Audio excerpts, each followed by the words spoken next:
Nós vimos sobre o rei Jorão, olha a fileira azul aí. Roboão era filho de Salomão, ele teve o filho dele Abias, que reinou por 2 anos, depois Asa, que foi um bom rei, depois Josafá, que foi um bom rei, filho dele Jeorão, que foi um mau rei, depois o filho de Jeorão, Acasias, que eu preguei a semana passada, reinou apenas 1 ano e foi assassinado, e a mãe dele, Atália, que era filha de Acabe e Jezabel, que eram reis do outro lado, ela assumiu o trono por 6 anos, e depois Joás, que é quem eu vou falar hoje. Pronto, entenderam? Pronto. Vamos lá, capítulo 23 e 24 do livro aqui de 2 Crônicas fala sobre Joás. Eu falei para vocês que o livro de Crônicas, ele fala mais sobre os reis de Judá. E o livro de Reis fala mais sobre os reis de Israel. Então, no livro de Reis, você vai encontrar mais a história de Acabe. E vai encontrar o profeta Elias, Eliseu, que profetizaram no norte.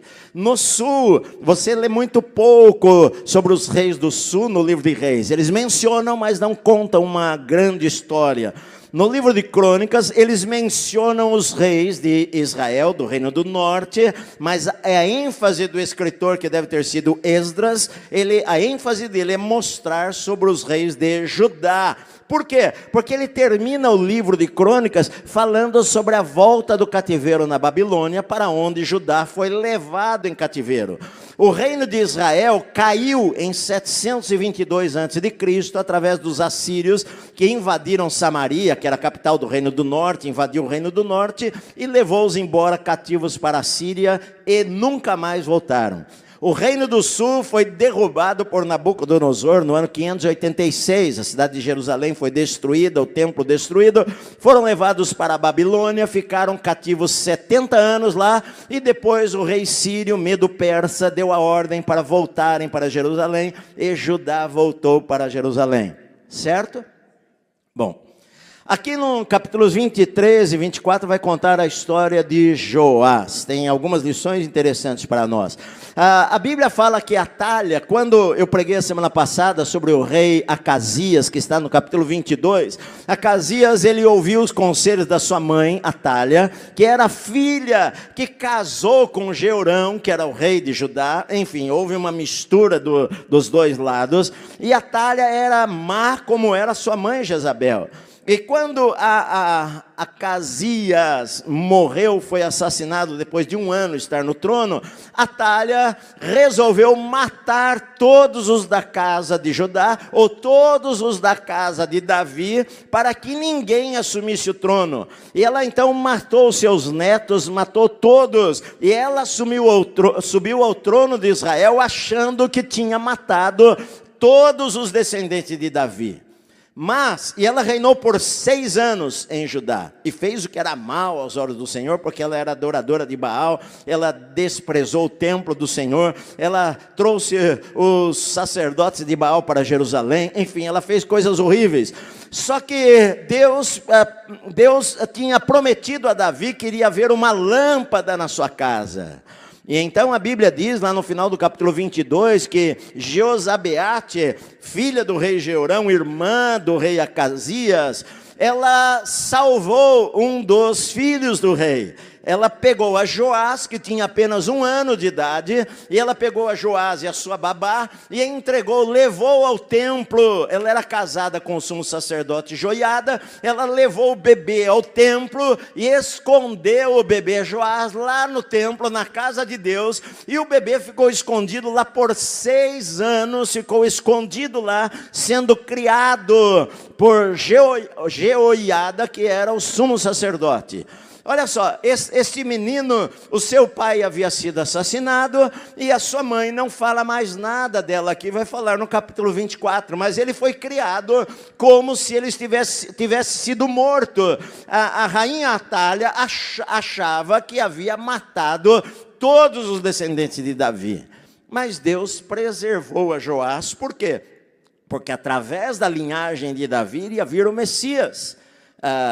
Jesus iria nascer através da linhagem de Davi. Então Deus preservou aquela linhagem dos reis de Israel, dos reis de Judá, e Joás foi salvo e escondido por 6 anos. Só que se passaram 6 anos e então Jeoiada, que era o sumo sacerdote, ele pensou o seguinte: já é hora de o descendente do rei Davi assumir o trono. Então ele chama capitães, ele era o sumo sacerdote, ele chama capitães do exército, ele chama comandantes, e ele tem uma conversa com eles, e ele fala: é hora de a linhagem de Davi assumir o trono de Judá, porque isto foi o que Deus falou. Ele era o sumo sacerdote, Jeoiada, ele amava a Deus, ele era um homem correto, ele amava o Senhor, ele queria trazer Israel ou Judá de volta para Deus. Então ele faz um plano, você vai ler no capítulo 23, ele coloca guardas na porta do templo, ele coloca guardas na porta do palácio, enfim, ele monta um grupo de comandantes, e então eles se juntam todos, e eles proclamam a Joás, o novo rei de Judá. Ele e os seus filhos derramam óleo, azeite, ela derrama, unge a Joás como rei de Judá, e Joás é colocado no trono, em frente a uma coluna lá no templo. Quando Atália descobre isso daí, ela vai até lá, ela vê aquele barulho pela cidade de Jerusalém, as pessoas gritando nas ruas: viva o rei, viva o rei. Ela sai do seu palácio e ela vai até o templo. Só quando ela chega lá, ela vê a Joás, que tinha 7 anos apenas, ao lado da coluna, e as pessoas gritando: viva o rei Joás. Ela sai dali, os comandantes do exército a pegam, a levam de volta ao palácio e a matam lá. Ela é morta no palácio, ela reinou 6 anos, ela é assassinada lá no palácio, e Joás se torna o rei de Judá com 7 anos de idade. Agora, uma das primeiras lições que eu vejo aqui que a gente precisa aprender é os perigos de nós colocarmos a nossa fé apenas em outras pessoas. A gente como cristão, nós como cristãos, o meu desejo como pastor é ensinar a você a não depender da minha fé para você viver para Deus. Você precisa crescer na fé. Você precisa servir a Deus independente dos seus líderes, ou do sacerdote, ou do pastor, ou do líder espiritual. Isso não quer dizer insubmissão, não quer dizer que você não respeite, mas você precisa aprender a viver sozinho. Porque muitas sozinho que eu digo, a sua fé cristã. Porque muitas vezes o que a gente ouve é que eu não vou mais na igreja porque o pastor pecou, eu não vou mais na igreja porque o pastor fulano abandonou a Deus. Por causa disso e daquilo. E essas pessoas se apoiam demasiadamente em homens. Eu não vou deixar de servir a Deus, e eu não vou deixar de congregar, porque a Bíblia me diz que eu devo congregar. Eu não vou deixar de congregar por causa de um pastor, do outro pastor. Sempre vai haver na minha cidade um grupo de pessoas que amam a Deus. Aqui no Brasil acontece isso daí. Ela não entende que as pessoas que estão dentro da igreja não são perfeitas. Eu erro, você erra e todos erram aqui. Só que o que nós estamos aqui nós estamos aqui para sermos transformados por Deus. Deus está fazendo uma obra na vida de cada um de nós, transformando. O desejo de Deus é que a gente se pareça cada dia mais com Cristo. Esse é o desejo de Deus. Então Ele está transformando as nossas vidas. O fato de alguém pecar não quer dizer que aqui é um bando de todo mundo santo, no sentido de que ninguém mais erra. Isso não é verdade. Você quer viver para Deus, e às vezes você erra e vai lá e pede perdão, e quando você se arrepende, Deus perdoa você. Amém, meu amado? Agora, o fato de a pessoa falar: não vou mais à igreja, estou decepcionado com a igreja, ela mostra a infantilidade dela, porque ela não desenvolveu a sua fé em Deus. A fé dela estava mais no pastor, estava mais no líder, estava mais no pastor, que era uma bênção, do que no Senhor. Porque em algum lugar dessa cidade tem gente que ama a Deus, e tem igrejas onde o pastor prega a verdade. Procure aquele lugar. Não é verdade? Se você ama a Deus, eu amo a Deus, não importa. Eu nunca pensei, se o pastor fizer isso, se o outro fizer aquilo, se o irmão fizer... É problema de cada um. Eu decidi, eu vou servir a Deus e ponto final. E vou amar a Deus, e vou para a igreja com a minha Bíblia. Vou para a igreja, louvar ao Senhor e ponto, é isto. Então, o que a gente vê que aconteceu aqui, que a Bíblia diz no capítulo 24, que Joás, ele tinha 7 anos de idade quando ele começou a reinar, dá o nome da sua mãe. Ele não era filho de Atália era casada com o pai dele, mas o rei tinha várias esposas, ele era filho de outra mulher, ele era descendente do rei, que era descendente de Davi, e a Bíblia diz que o sacerdote Joiada, que foi, digamos, o seu pai de criação, seu pai de criação deu a ele 2 esposas. Por quê? Porque se uma delas fosse estéril, o rei precisava ter filhos. Esta era a cabeça, eles não tinham DNA, nada disso. Então deu a ele 2 esposas. Se a primeira esposa não lhe desse filhos, a outra esposa iria dar filhos, porque o rei precisava de uma descendência, alguém que assumisse o trono no lugar dele. A Bíblia diz aqui que ele serviu ao Senhor, olha, ele fez o que era reto aos olhos do Senhor todos os dias do sacerdote Joiada.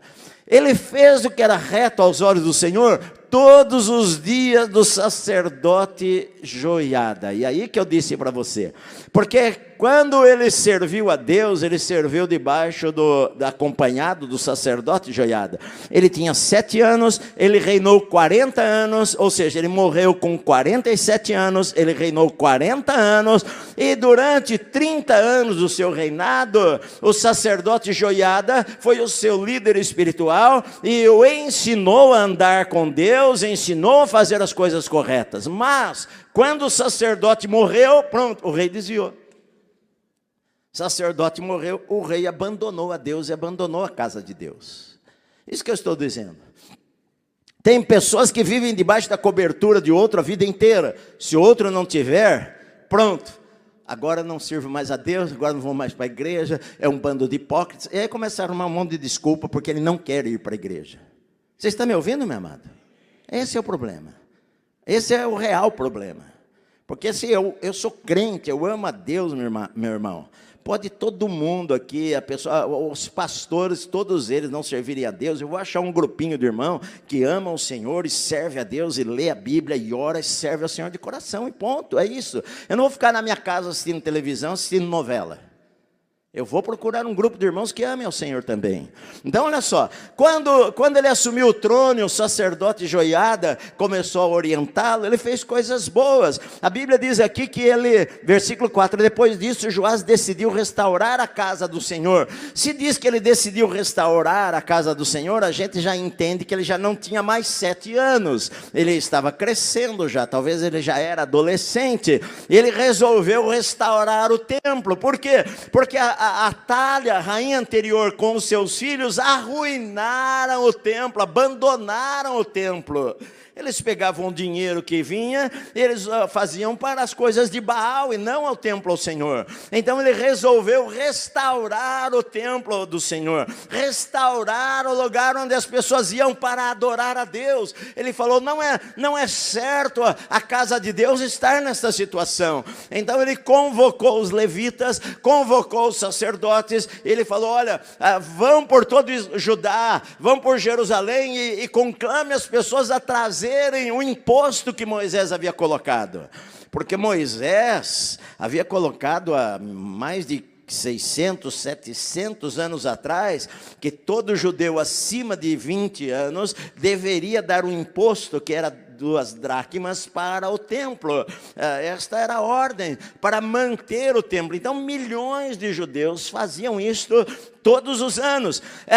A gente vê isto no Novo Testamento, quando alguém chega lá, foi cobrar o imposto de Jesus, e chega para Pedro e pergunta para Pedro, olha, o mestre de vocês não paga o imposto também? Aquele não era o imposto de César, ele foi cobrar o imposto do templo. A resposta de Jesus foi, deixa eu perguntar, Pedro, para você, os filhos devem pagar imposto também? Ele falou, não, porque era para o templo e Jesus era o Filho de Deus. Não, mas Jesus falou, mas para que saibam, porque eu dei o exemplo para vocês, vai lá e pesquem um peixe, abra a boca dele, vai ter uma moeda, paga o imposto por mim e por você. E Pedro foi lá e fez isso daí. Esse era o imposto do templo. E então o que acontece? Eles não estavam trazendo o imposto do templo. Então começaram, o rei conclamou as pessoas a trazerem imposto para restaurar a casa de Deus. Mas lá em Reis diz que o rei já estava no 23º ano, ou seja, ele já tinha 30 anos e nada foi feito. Os levitas estavam acomodados, não fizeram aquilo, o templo continuava do mesmo jeito, sem restauração. 23 anos, ele já era rei por 23 anos e nada tinha acontecido. Então ele chama o sacerdote Joiada e pergunta para ele: olha, por que não estão fazendo? Por que não está fazendo isso daí? Então ele coloca lá um cofre na porta do templo e ele conclama as pessoas: olha, vocês vão vir e vocês, antes de entrarem, vocês coloquem a tua oferta lá como um gasofilácio, e todos os dias os sacerdotes passavam ali, retiravam aquilo carregado de dinheiro, levava lá para um lugar para os sacerdotes contarem, e contrataram carpinteiros e tudo isso aí para começar a restauração da casa de Deus. E a Bíblia diz aqui que assim faziam dia após dia e ajuntaram dinheiro em abundância. E a Bíblia diz aqui que houve uma alegria muito grande. Se você for ler o capítulo, diz que eles se alegraram e cantaram e tocaram instrumentos, porque houve uma alegria muito grande pela generosidade das pessoas em querer restaurar a casa de Deus. E isso eles fizeram. Eles levantaram tanto dinheiro, você vê isso na Bíblia muitas vezes, eles levantaram tanto dinheiro que eles terminaram a obra, e então eles começaram a fazer os instrumentos que se usavam lá no templo, de ouro e de prata, os pegadores lá de cinzas, as pás, tudo aquilo que usavam, as taças, tudo que usavam lá no templo, eles começaram a fazer aquilo lá para que não faltasse nada lá no templo, nos sacrifícios e tudo isso.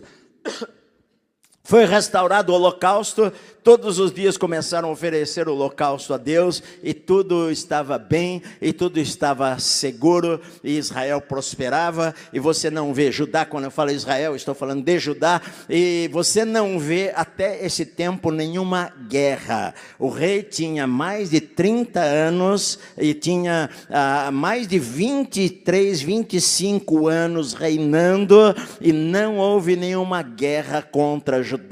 E Judá prosperou, e o povo estava alegre, e você vai ver isso no capítulo, até que aconteceu o seguinte: o sacerdote Joiada, ele estava muito velho. O sacerdote Joiada, quando ele colocou a Joás como rei, ele tinha aproximadamente 100 anos. Não era normal viver assim naquela época também, sendo que o rei morreu com 47. Ele tinha 100 anos. Ele morreu com 130 anos. Velho. Você acha que está velho com 70? Depois você passa dos 60, você fala: nossa, eu estou no começo da vida. Flor da juventude. Ele morreu com 130 anos, diz no versículo 15, Joiada morreu após uma longa velhice. Ele tinha 130 anos de idade quando ele morreu, e sepultaram na cidade de Davi com os reis, pela admiração que eles tinham pelo sacerdote Joiada. Era um homem muito querido, um homem que amava a Deus, que incentivou o rei Joás a reformar a casa de Deus. Enfim, ele foi como um pai para o rei. Só que ele morreu, como todas as pessoas vão morrer. E a Bíblia diz então que os chefes do povo, os capitães do exército, vieram para o rei, se ajoelharam diante dele, porque no coração deles, olha só, queridos, às vezes a gente pode servir a Deus apenas no nosso exterior, e o nosso coração não ser de Deus de verdade. Os capitães, eles estavam obedecendo ao rei, restauraram o templo, mas no coração deles, eles tinham desejo de adorar a Azerá, ou adorar a Baal novamente. Então eles vão ao rei e fazem um pedido para o rei, para voltarem a adorar a Baal, e a voltarem a adorar a Azerá. E a Bíblia diz que o rei concordou com isso daí. O rei foi criado pelo sacerdote, concordou com isso daí.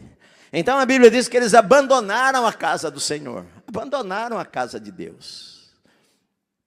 O rei, este mesmo rei, quando ele assumiu o trono, e ele quis reconstruir a casa de Deus, ele mandou, está lá no capítulo 23, ele mandou destruir o templo de Baal em Jerusalém e matou o sacerdote de Baal lá em Jerusalém.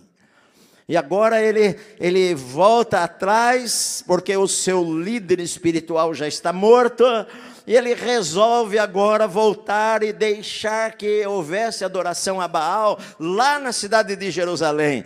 A Bíblia diz que Deus levantou profetas que veio pregar para eles, mas eles não quiseram ouvir.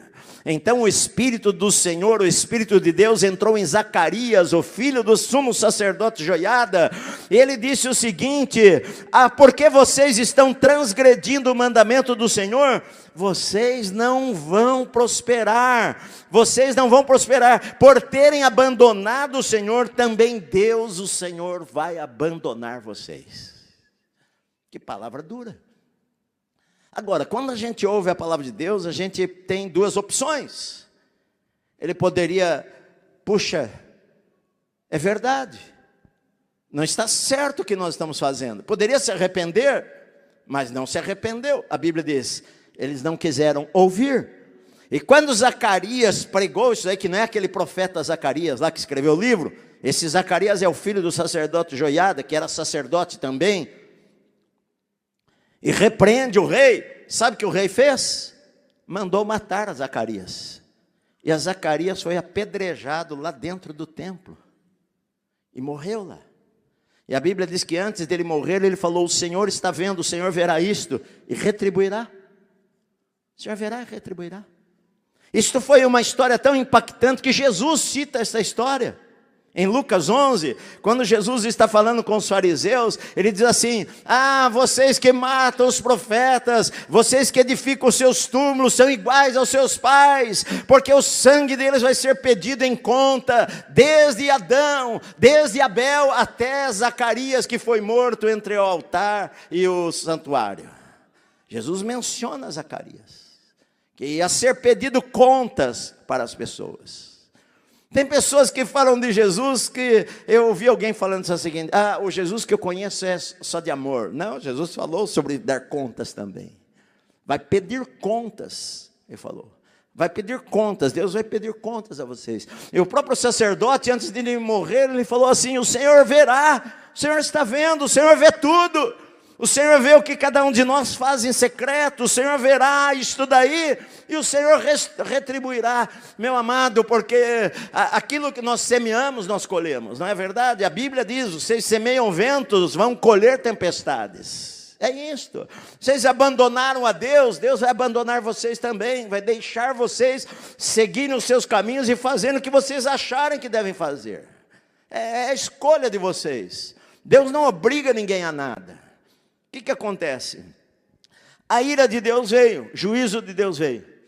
No fim do ano, o exército dos sírios atacou Joás, invadiram Judá e Jerusalém, mataram todos os chefes do povo, levaram os despojos. Lá em Reis, lá no livro de Reis, diz que Joás, ele pegou o tesouro que havia lá no templo, ouro e prata, e entregou aos servos para darem ao rei da Síria, para deixar de oprimi-los. E então o rei da Síria pegou aquele dinheiro todo, o ouro e a prata, os despojos, levou embora para a Síria e deixou eles lá.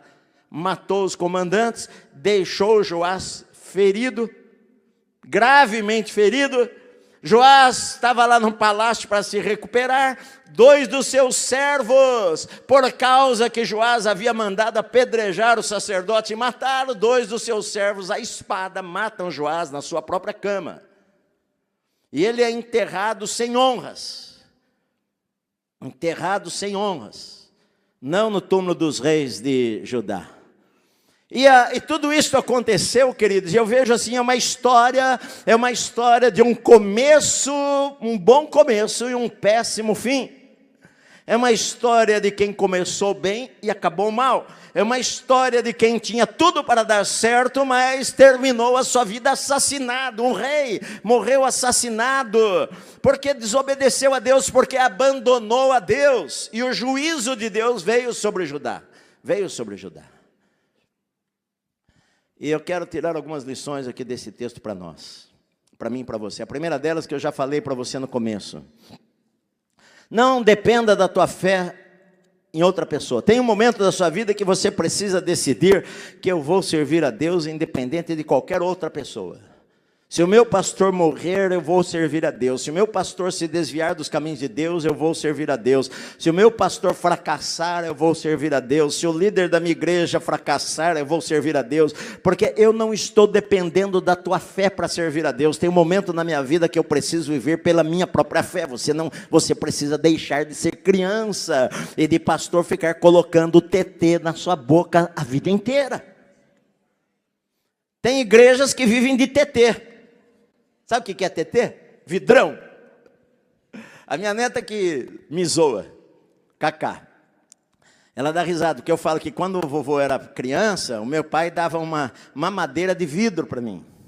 Naquela época tinha uma mamadeira de vidro desse tamanho assim, e a gente chamava de vidrão. Aí quando eu queria tomar mamadeira, eu já era moleque. Pai, eu queria o vidrão. E a minha neta me zoa por causa disso daí, né? Então, olha só, tem igreja que vive assim, o tempo inteiro. Eles não sabem dar um passo, eles não têm discernimento da mão direita da mão esquerda. O pastor pode falar qualquer besteira e todo mundo bate palma. Eu vejo o crescimento da igreja, e o fato de nós termos crescido para milhões e milhões e milhões... basta você olhar na internet, no Instagram, e olhar os comentários das pessoas, que você vê a imaturidade das pessoas. Em descer a lenha, em criticar, porque o outro irmão faz isso, o outro irmão aquilo, o outro irmão... Enfim, você vê as pessoas, elas se falar, quem quer a bênção, ou eu dar um objeto para você, que você vai levar para a tua casa, e colocar lá na estante da tua casa, ou abrir a Bíblia, deixar aberta no Salmo 91, vai expulsar todos os demônios da sua casa, ou levar a rosa, que quando ela secar, vai secar os seus problemas, e essa conversa toda... E tem gente que vive alimentada disso daí. Como eu falei para você, vai para Israel para trazer a água do Rio Jordão, porque ela acredita que a água vai abençoar a sua casa. Está cheio de gente encomendando o óleo, o azeite de Jerusalém, porque este é o azeite poderoso. Então os irmãos vão lá, vende por R$1.000 um vidrinho desse tamanho aqui. R$1.000, vidrinho para você ungir a tua casa, unge a parede, unge a cadeira da tua casa, unge a porta da tua casa, sobe no telhado, unge o telhado da tua casa, unge o carro da tua casa. Querido, eu nunca orei pela chave do meu carro. Tudo que entra na minha casa já está debaixo da bênção e proteção do Senhor. Eu não preciso ungir a minha casa. Eu sou ungido, eu levo a presença de Deus para minha casa. Você entende, meu amado? Eu levo a presença de Deus para minha casa. A glória de Deus está na minha casa, porque eu e a minha esposa estamos lá. Porque se nós nos mudarmos de lá, ou se nós nos mudarmos daqui, aqui pode virar uma boate, um inferninho. A glória de Deus está sobre nós. Nós trazemos a glória de Deus para esse lugar. Agora tem gente que é infantil a vida inteira, vive de amuletos, vive precisando colocar, está que nem a pessoa que coloca o trevo de 4 folhas na carteira para dar sorte. Tem gente que é para dar sorte, né? Para ouvir a Deus ele precisa tirar a promessa na caixinha da promessa, senão ele não ouve a Deus, ele não sabe abrir a Bíblia para ler e ouvir a Deus, ele precisa de alguma coisa mística para ouvir a Deus. Deixa eu abrir a caixinha, esta vai ser a palavra de hoje. Aí ele pega uma palavra lá, arrependa-se. Não foi essa aqui, essa acho que foi para o meu primo, para minha mãe, acho, era a vez dela pegar a minha. Aí ele pega a promessa, bendito, sou, glória, é isso aí. Querido, eu sei quem eu sou em Cristo. Em Cristo nós somos mais do que vencedores. Nós já temos a bênção de Deus sobre a nossa vida. Praga nenhuma chegará à sua tenda. É o que diz a palavra de Deus, eu creio nela. É isto. Como eu falei a semana passada, Eu não preciso entrar na fila da bênção, meu amado. Eu já sou abençoado. Eu sei que tem irmãos que vão orar por nós. É uma bênção receber oração. É uma bênção irmos para frente, alguém pôr as mãos sobre nós. Amém, meu amado. Mas eu não posso viver a vida inteira baseado na fé da outra pessoa. Eu tenho que começar a andar com as minhas pernas, a ler a Bíblia, a orar, a buscar a Deus da minha casa, a obedecer a palavra de Deus, e a bênção vai correr atrás da minha vida, que é o que diz, que a Bíblia diz isso, meu amado. Então a primeira coisa, não se desvie por causa do pastor, não deixe de ir para a igreja por causa de líderes, meu amado. Tem líderes que morrem e vão para o inferno, e você vai segui-los. Não deixe de amar a Deus, porque o pastor errou, então foi uma debandada geral. Se você quiser sair da igreja, procure outra igreja onde se ama a Deus, se ama a palavra de Deus, é isto. Amém? Segunda coisa, não se esqueça de quem um dia te ajudou e te abençoou. Não se esqueça, meu amado. Porque a Bíblia diz aqui que ele não se lembrou de Joiada. Joiada o criou. A mulher de Joiada tirou a criança, ela com 1 ano salvou a vida de Joás, escondeu lá no templo. E Joás não se lembrou e matou o filho deles. Mandou apedrejar o filho, que o filho repreendeu e se esqueceu. A Bíblia diz, ele não se lembrou da bondade que o sacerdote tinha usado para com ele. Uma coisa que Deus me ensinou muitos anos atrás é sempre honrar. Eu nunca falei mal do lugar que eu saí, eu nunca falei mal da igreja que um dia eu me converti, fui batizado nas águas, batizado no Espírito Santo. Nem tudo aquilo que acontece eu preciso achar que está correto, mas eu nunca falei mal do meu pastor. Jamais eu falei mal de um dos pastores que eu tive na minha vida, jamais. E eles não eram perfeitos, como eu também não sou. Eu aprendi a honrar as pessoas que me abençoaram. Aprendi a honrar.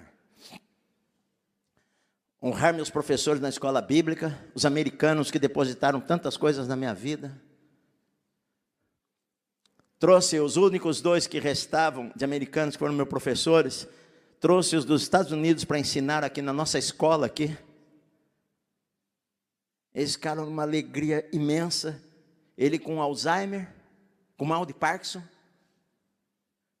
que a princípio, com dificuldades, nós o trouxemos aqui porque eu queria honrá-los, honrar o pastor. Esses dias tivemos aqui um almoço aqui, honrar o pastor que abençoou a minha vida. Eu quero honrar, não é a igreja, não, eu quero fazer isto. Aprenda a honrar, meu amado. Não se esqueça daqueles que abençoaram você, daqueles que estenderam a mão para você. Não se esqueça de onde você saiu. Não se esqueça que para você chegar onde você está, alguém abençoou a tua vida e te ajudou. Não se esqueça, não seja ingrato. Uma das piores coisas que existem é a ingratidão. Não seja ingrato, sempre honre as pessoas que um dia te ajudaram, te abençoaram. E isto agrada o coração de Deus, meu amado. Você está me ouvindo, meu querido? Terceira coisa, tenha mais cuidado com os tempos de prosperidade e segurança. Porque quando tudo estava bem, o sacerdote morreu, pronto, se desviaram. Porque é mais fácil a gente esquecer-se de Deus no tempo da abundância do que no tempo da pobreza. É mais fácil a gente se esquecer de Deus quando nós temos bastante do que quando nós não temos nada. Quando a gente não tem nada, a gente vai para a igreja. Oh Deus, me ajuda, Senhor, eu estou com luta, a geladeira de casa está vazia. E Deus te abençoa. E depois que a geladeira está cheia, você está com um carro novo, casa nova, comprou agora um sítio, comprou um barco e bye bye. Você esquece de onde você saiu. Cuidado com os tempos de prosperidade. É bênção, Deus quer prosperar você, mas continue amando a Deus. Ame a casa de Deus. Olha só, uma lição: ame a casa de Deus, porque Deus vai honrar a tua vida, meu amado. Ame o reino de Deus, coloque isso como prioridade. Aprenda esta lição. Eu tenho muitos amigos pelo mundo inteiro, graças a Deus, que Deus coloca na minha vida. É impressionante que Deus coloca contatos na minha vida que eu nunca fui buscar. Eu tenho um amigo meu que me liga de vez em quando. E era para eu estar na Indonésia semana passada, numa reunião lá, que eu faço parte de um concílio global lá de uma organização, e a reunião foi em Jacarta, e foi com 12 mil pessoas na cruzada lá, numa igreja imensa. Enfim, ele me mandou uma mensagem: poxa, Edson, senti tua falta, você não foi lá? Eu falei: não deu, querido, estou cheio de viagem, enfim, não deu para viajar, tal. Nós estamos conversando essa semana, eu convidei uns 20 pastores, né, para ir ter um encontro com o Rick Warren, lá em Los Angeles, em outubro. Este meu amigo que está patrocinando tudo. Ele até falou, ele não quer, só estou contando para vocês. Os pastores não sabem quem que está pagando, mas esse meu amigo que está pagando. E ele estava, aí na sexta-feira ele me ligou de novo, quase cada 2 semanas ele me toca. E aí, a sexta-feira à noite, ele me tocou, nós estávamos conversando, ele falou para mim: Edson, puxa, vem para os Estados Unidos em outubro, queria que você fosse para uma reunião lá com uns caras, lá, uns empresários e tal. Ele não é pastor. Aí eu falei para ele: querido Brian, eu não posso, em outubro eu tenho 2 viagens fora do Brasil, não posso ir terceira vez, enfim. Sou pastor de igreja, meu irmão. Domingo eu estou na igreja, né? Puxa, seria tão bom se você fosse, levasse uns 2, 3 empresários da igreja, uma reunião com empresários, tal. Ele falou para mim assim: olha, vocês precisam nos ensinar uma coisa para os americanos. Vocês precisam nos ensinar a paixão que vocês têm por Jesus, a paixão por Deus que vocês têm. Isso que a gente quer pegar de vocês. Mas nós temos que ensinar os brasileiros sobre generosidade. Eu falei: bom, isso é verdade. Porque os americanos têm uma visão muito diferente. Ele então contou de um amigo dele, ele falou: eu vou agora para o Quênia com um amigo meu, em setembro, eu vou falar lá no Quênia, e ele vai falar para empresários. Falei: inclusive agora estou mandando uma mensagem para ele, falando que você está convidando a gente para ir para o Brasil. E ele nunca veio aqui. Ele falou: não, podem vir, quando vocês quiserem. Ele falou para mim: esse meu amigo, há 15 anos atrás, a empresa dele estava quebrada. Ele pediu falência, e ele foi orar, e Deus falou para ele: coloque isso na minha mão. Coloque o meu reino como prioridade na sua vida e você vai ver o que eu vou fazer. 15 anos atrás. Falou: Edson, ele vendeu a empresa dele agora em dezembro, por 5,5 bilhões de dólares. 5,5 bilhões de dólares. Ele abriu um fundo de 50% para investir no reino de Deus. Eu estou indo com ele falar no avião dele, no Quênia, agora em setembro. Nós estamos indo para falar lá para empresários, para eles terem coração para o reino de Deus, porque eles vão ver os milagres que Deus vai fazer. Queridos, eu tenho vários amigos americanos. Pastor, por que você não pede dinheiro para eles? Para a gente comprar o nosso prédio. O que é? Né? O cara tem 2,5 bilhões de dólares para usar lá, que é só 8 milhões de dólares, não é nada. Querido, por quê? Porque eu aprendi a não depender do homem. Nós já colocamos nas mãos de Deus. Então, nas mãos ele nem sabe, esses meus amigos nem sabem que nós não temos prédio, nada disso. Eles acham que aqui é tudo nosso. Nem sabem. Deus sabe. Está nas mãos de Deus e Deus sabe. Enfim, Deus tem a sua hora para todas as coisas. Mas o que eu quero dizer para você é que a gente não depende dos outros, a gente depende de Deus. A gente tem que aprender a amar a Deus. E quando eu fizer isto e amar a casa de Deus, Deus vai abençoar a minha vida. E os brasileiros precisam aprender isto. Eu vejo isso nos americanos. Eu vejo isso. Eu falei para vocês do Oral Roberts, né? Ele estava lá velhinho. E ele orou um dia por um menino que de 12 anos, esse cara se tornou empresário, bilionário americano, falou para ele no fim da vida dele, lá os meninos estudam na Oral Roberts, eu faço parte lá do conselho, vou sempre para lá, enfim. O cara falou o seguinte: olha, pôs um avião lá em Tulsa, com tripulação, falou para ele, quando o senhor precisar viajar, é só ligar lá, que a equipe está pronta, só está à tua disposição o avião, o piloto, comissário de bordo, tudo lá. A hora que você quiser viajar, é só ligar. Eles não estão em outra parte do mundo, estão em Tulsa, só esperando a tua ligação. E Deus abençoa os caras. É verdade. Então, ame a casa de Deus. Em quinto lugar, o brasileiro não gosta de ouvir isso. Quinto lugar, quando você for repreendido pela palavra ou por uma pregação, seja humilde e se arrependa, meu amado. Não acho que o pastor está bravo com você. Tem gente que não gosta de ouvir uma chamada ou ouvir a palavra de Deus para se arrepender. Tem gente que não quer se arrepender, mas se algo fala com você, uma palavra de Deus fala com você, ou a Bíblia fala com você, ou o irmão fala com você, chamando a tua atenção de algo que você está fazendo de errado, seja humilde, se arrependa e peça perdão a Deus, e Deus, que é bondoso e misericordioso, vai perdoar você. Amém, meu amado? Ninguém aqui é perfeito. Se nós errarmos, nós vamos a Deus e nós temos um advogado, Jesus Cristo, e nós falamos a Ele: Senhor, perdoa os meus pecados, e Deus vai perdoar os seus pecados, meu amado. É isso que vai acontecer. E por último lugar, pastor, onde está a graça? A graça é a repreensão, uma manifestação da graça de Deus. Deus não quer que você morra no caminho do perverso. Deus não quer que você caia no abismo. Deus não quer que você arruine a sua vida. Deus não quer que você seja assassinado desta maneira. Deus não quer que você perca a bênção. Deus não quer que você perca tudo o que você conquistou. Por isso Deus levantou profetas que falaram: se arrependam, está errado, voltem-se para Deus. Mas o rei, ao invés de se arrepender, manda matar o profeta. A graça de Deus é revelada para nós, a bondade de Deus, a misericórdia do Senhor, pelo fato de nós não morrermos, pelo fato de Deus não nos matar, pelo fato de nós não sermos consumidos. As misericórdias do Senhor se renovam a cada manhã sobre as nossas vidas, e às vezes uma palavra que nos chama a nos arrepender é uma manifestação da graça de Deus, para que a gente não morra no pecado, meu amado, para que a gente se volte para Deus. Este é o desejo do coração de Deus, que eu e você nos voltemos para Ele e o sirvamos de todo o nosso coração. Porque o que a gente aprende aqui, que eu já falei várias vezes, a intenção do escritor do livro de Crônicas é mostrar isto. É mostrar que eles foram para o cativeiro e sofreram e perderam tudo, e o templo foi queimado, e a cidade de Jerusalém foi queimada, por causa dessas escolhas que eles fizeram, porque os reis levaram o povo a desobedecer a Deus, porque enquanto obedeceram ao Senhor, o Senhor os abençoou, mas quando abandonaram a Deus, Deus os abandonou também. Vocês entendem? Isso serve para a minha vida e para a sua vida. Se eu abandonar a Deus, Deus vai falar para mim: tá bom, Edson, é isso que você quer? Essa é a tua escolha. Siga em frente.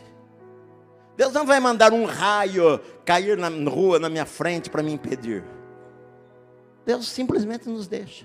Você acha que Deus não sabe? Deus sabe. Deus simplesmente deixa você fazer o que você quer. É a tua escolha. Tá bom. Só que um dia, as nossas escolhas têm consequências. As nossas escolhas vão ter um pagamento por aquilo. Se você estiver debaixo da cobertura do Senhor, o seu pagamento foi feito por Jesus. Mas se você sair da cobertura de Deus, debaixo do sangue, você, para viver do seu próprio jeito, o Senhor vai deixar você. Tá bom, faça do seu jeito. Por isso que a vida é tudo lascado, né? Dá tudo errado. Está tudo quebrado. Por isso que às vezes tem cheio de crente que está ruim a vida, está ruim. Casamento está ruim, vida financeira está ruim, o negócio está ruim, está tudo ruim. Às vezes a gente abandona Deus, princípios da Bíblia. Princípios da Bíblia. Você pode ser crente, desobedecer os princípios da Bíblia, você sofre as consequências daquilo. A Bíblia tem princípios sobre o casamento. Está cheio de crente que o casamento é o inferno. Está cheio de crente que não conhece prosperidade, porque não obedece princípios da Bíblia sobre dinheiro. Obedece. Ele sabe, mas não obedece. Ele ora, balabalá. Ora, vai para a igreja, mas não obedece. Aí vive as consequências da desobediência. Queridos, minha função como pastor é ensinar a Bíblia para você, que a minha alegria é você obedecer a Deus. Eu não quero seguidores para mim, não. Eu quero que você obedeça ao Senhor, e a bênção vai correr atrás da sua vida e da tua casa, inundar a sua vida, meu amado. Vai correr atrás de você. É isto. E a melhor coisa que existe, a vida mais feliz que existe, É a vida de obediência à palavra de Deus. É a vida mais feliz que existe. Ah, não gosto de igreja, porque igreja é um fardo. Eu não gosto de igreja, que o pastor fala que a gente precisa se arrepender. Eu não gosto de igreja, porque... Querido, a melhor vida que tem é viver para Deus. Você vai ver, entrega o teu caminho ao Senhor, confia nele. As outras coisas Deus vai fazer por você. Deus vai abrir caminhos no meio do deserto. Deus vai abrir portas. Deus vai dirigir os seus passos. E mesmo nas tempestades, Ele vai estar com você de uma maneira maravilhosa, de maneira que você vai ver Deus com você. Você não vai ter medo do futuro, o medo de morrer, o medo de amanhã, o medo de faltar, medo de passar necessidade. Enfim, você não precisa ter nenhuma destas coisas, porque o Senhor está cuidando de nós sabemos disso, nós fazemos a nossa parte, mas nós sabemos que o Senhor está cuidando das nossas vidas e nós somos gratos a Ele, porque Ele é bom demais para conosco. Amém, meu amado?